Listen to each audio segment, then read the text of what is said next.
Once upon a time, in a land far from yours, there was the most peculiar girl, one not like any I've seen before.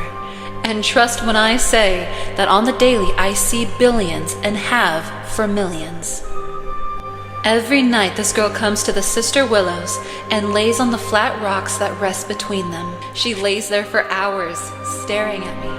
Sometimes she speaks, and others she lays in silence, tracing pictures in the sky dust above. She speaks to me every night, but maybe now's the time I finally respond.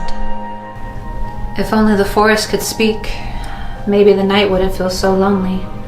If I were to tell you a story, would you listen? That depends on who speaks. I am one who has witnessed life and death 1,000,000 times over. I am the voice you wish would speak. Then I'll listen. If you could hear a story about anything, what would it be? I guess I would want to know how a peculiar world such as this one comes to be. But surely you'd not have the answer to that. Oh, my dear, I have the answer to that and so much more. A long time ago, life was nothing. Nothing was us. Life was but a void. All that stood was 4 realms above, below, and within yours. There stood Hephala, the home of the gods. Zolivon, the realm of dark death, home to dark Leviathan Lanira. There was also Danaleth, the heavenly realm, home of high Leviathan Lyra. And finally there was Celestana, the home of all celestial life. All realms stood silent until something brought a spark to life. And from such light a great being grew, a golden celestial with great power. With the growth of this being came the growth of 2 new lives, a celestial and what you would consider to be a planet. The planet, known as Veilor, was left in the hands of the golden celestial who was left unnamed for a very long time. Once she realized her purpose was to care for Veilor, the people of the planet looked to the skies, praying to the Almighty that cared for them. She was then given a name by the people, and she was called Thea, which translation means goddess. They gave her such name because that's what her presence felt like, although they could not see her. With her magic, Thea would cast both the day and the night to keep balance in the world. Although the people had never seen Thea, they didn't need to see her in order to believe. For a very long time, she watched over Veilor and its people.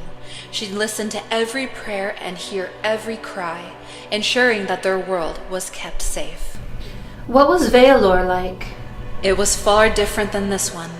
It is a world where humans would live off of routine, high stress, and much corruption.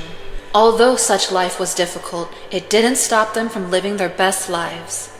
To us now, it serves as a great lesson for both human and fae. Eventually, Thea became lonely, and she only realized how empty her existence was. The darkness of the void was left untouched, leaving the unknown to be discovered and awakened. Thea discovered that she bared creation and blood magic. Each are a special type of power that she could only use on occasion.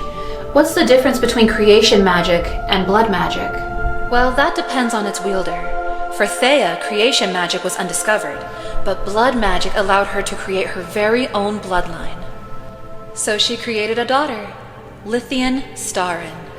Lithian, my star child. Ava-iel, awaken the stars.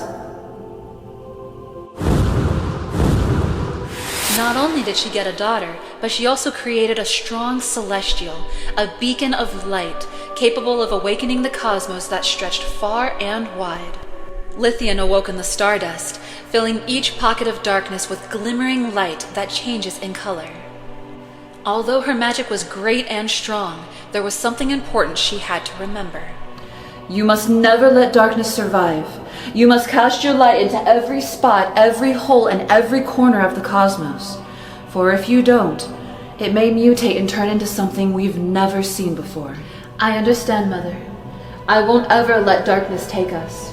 Down the line of what was then time, Lithian created daughters of her own, also great celestials to keep the cosmos in balance. The first to be created was the night. Evangeline, my night child. Colvas Nox, cast the night sky. With Evangeline's power, she keeps all star magic fed into the cosmos, keeping every cosmic being energized. Without her help, the stardust wouldn't have everlasting energy. Next, Lithian created the day to balance the night. Saphiel, my day child. Ava Danea, awaken the day.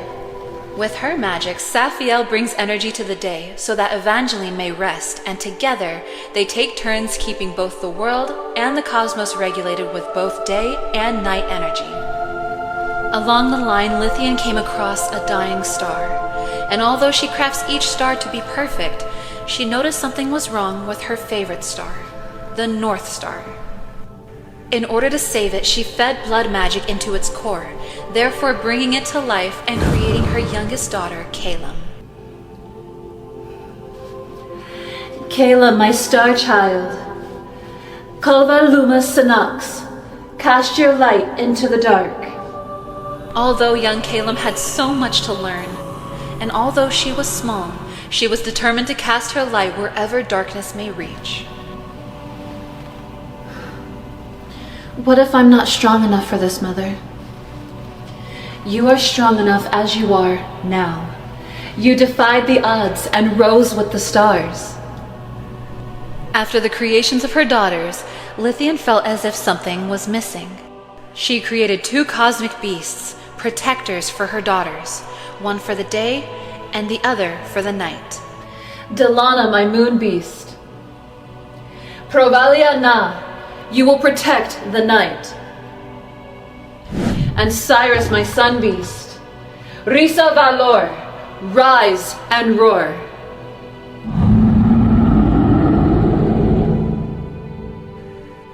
It was then that the celestial family was complete, and that their home, Celestana, was created. Both Celestana and Veilor flourished, and all was well. But little did they know, deep within the cosmos, there was a pocket of darkness left unlit, and that darkness morphed into something far more terrifying.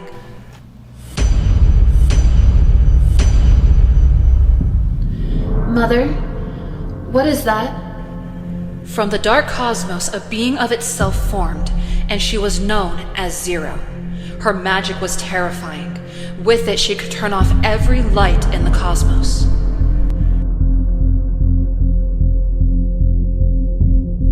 By the time Zero's presence was sensed, and she was rapidly approaching, Lithian called for each realm and cosmic arc to prepare themselves for Zero's presence. Cosmos and Dorate! Then the entity showed her darkened face. Who are you? I am Zero, the darkness you failed to fill. What do you want? Your light. You can't stop me, Lithian. You can't stop cosmic darkness once it's begun to grow. I will go gate to gate, infecting and draining the life of every light you've ever created. Then with a heavy amount of power, Lithian blasted Zero away, throwing her deep into the cosmos, where she will temporarily be surrounded by light.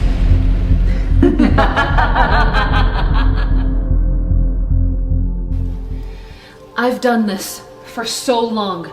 I have filmed this realm with my light. How did I miss a spot? It is impossible to cover all darkness, my love. This I knew before creating you.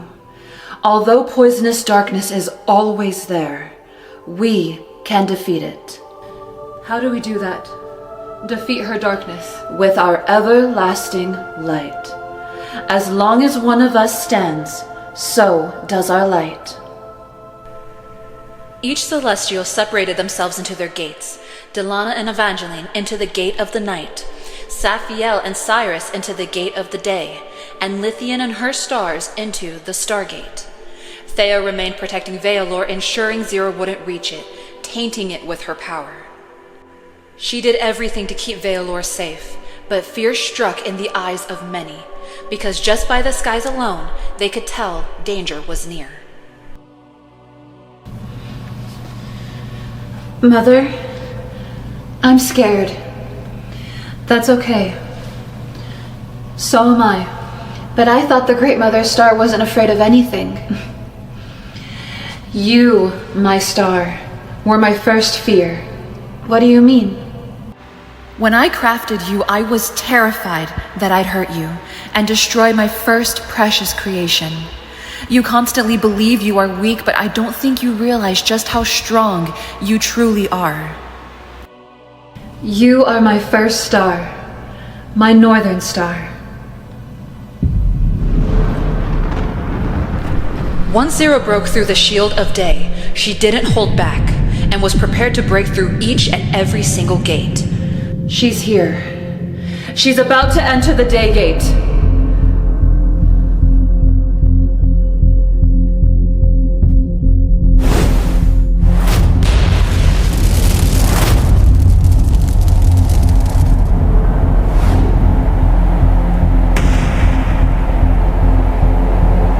Since they've never faced such darkness, no one knew how to defeat her until Cyrus' sun was struck by her magic. Cyrus! No.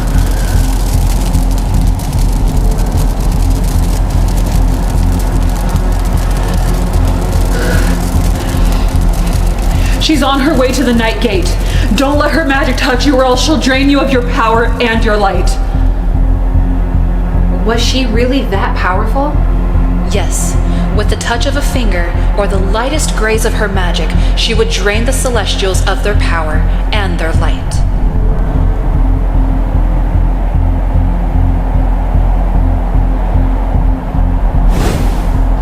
Draining the light of your sister and her precious protector was simple.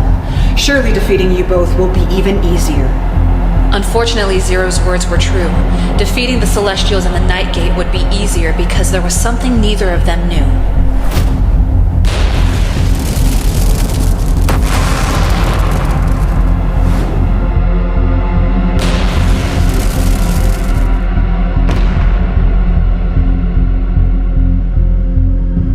Neither knew that without Evangeline, Delana could not shine.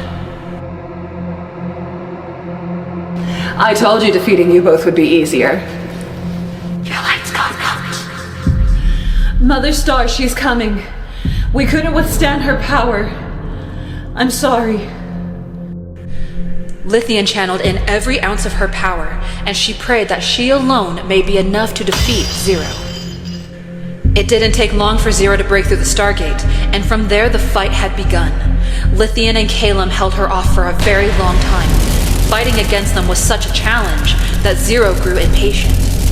Just as the Celestials couldn't anticipate Zero's power, she couldn't anticipate theirs. Let's see how well you fight when there's more at stake. Then from behind Lithian and Calum, Zero opened a portal, a black hole that swallowed them and teleported them to the same location where Thea stood, protecting Veilor.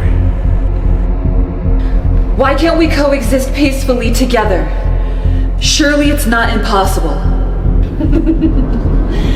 I have no reason to coexist with the very thing that destroys everything I am. And yet here you stand. Here you could have a place of your own to exist. A place where you can drown in all of the darkness that you wish. So you want me to exist in a see-through box so that I may watch the moon rise and the sun set, all while the stars cast over a world that has no idea we exist? I'd rather die. I can make that happen. Not only were the remaining Celestials in danger, but so was Veilor. Zero's destruction caused major events to take place within the planet. Natural disaster struck, and although Thea did everything she could to protect and keep everything steady, Zero's power was too great. If you won't make this easy, I'll cast a storm that none of you can brave. Then from behind her, Zero casted a massive black hole that could swallow the entire cosmos. Zero's power was so strong that it began to pull Veilor into the pit. And no power the Celestials obtained could close it. But then, the one who viewed herself as weak had the strongest idea. Mother, I know what has to be done, but I need you to trust me. You have to make me go supernova. No, I won't do that. I'd rather you lose all your magic than I lose everything that you are. You have to, it's the only way. Due to Zero's cosmic pull, Veilor had already begun to perish. Mother, we have to let go. There's no other way. I'm so sorry. If we don't do this, she'll swallow the entire cosmos. I love you.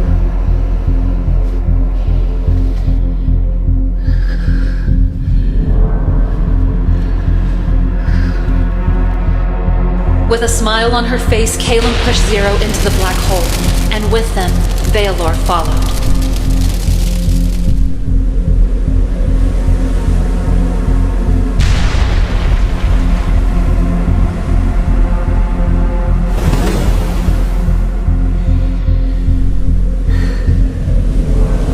I'll always be your North Star. Once they were swallowed, Lithian cast her own star child to go supernova, and once they vanished, the black hole imploded on itself, disappearing into nothing but stardust. Although Veilor and Calem had been lost, the cosmos was safe from Zero and her darkness. Although they had lost so much, Lithian was able to return light to her children and the stars that remained. From that day on, the Celestials worked on strengthening their power and their home, so that if cosmic darkness ever returns, they will be ready. I promised I'd protect them. You did, until the very end. This was a darkness that we never thought could have ever existed. But now that we've faced it and have defeated it, we will be prepared if it ever returns. One day, while Lithian was tending to her stars, she noticed a peculiar cluster of stars, far smaller than the ones around her. She reached out for them, and once she touched them, a strange phenomenon took place. She took the stars, and with her magic something formed. Something new, and yet something familiar.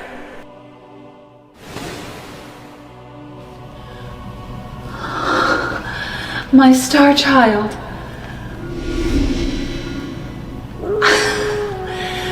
Or should I say, my star beast.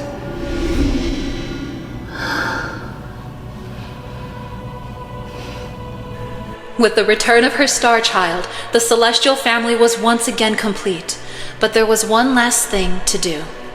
Earlier I mentioned Theia bearing creation magic that she had never used before. With such magic, she created something new. She created the beginning.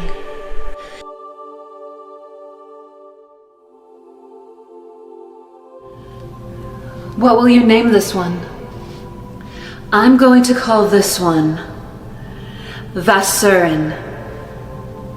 That, my child, is how your world was created. I'm glad Theia was given another chance to look over another world. Is she really out there? She is, but only if you believe. You're the voice that speaks. You're Delana Moon. Was it that easy to figure out? I guess I've always hoped that one night I would talk to the moon and she would respond. The moon will always have a story to tell, but only for those who are willing to sit and listen.